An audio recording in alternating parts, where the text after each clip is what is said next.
আসসালামু আলাইকুম, welcome to মিষ্টিস kitchen. আজকে আপনাদের কেক বানিয়ে দেখাবো।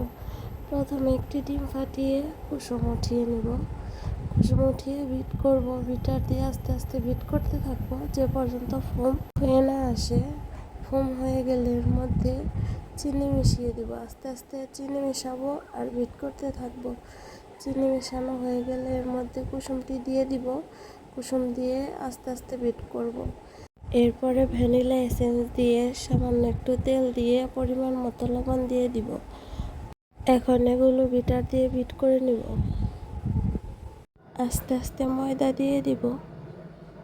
আগে থেকেই বেকিং পাউডার বেকিং সোডা মিশিয়ে রেখেছিলাম। এখন ভালোভাবে মিক্স করে একটি বাটিতে নামিয়ে নিব। এখন চুলায় 30 মিনিটের জন্য বসিয়ে দিব। 30 মিনিট পর কেক রেডি। ভিডিওটি ভালো লাগলে লাইক কমেন্ট আর চ্যানেলটি সাবস্ক্রাইব করে পাশে থাকবেন সবাই। Thanks for watching.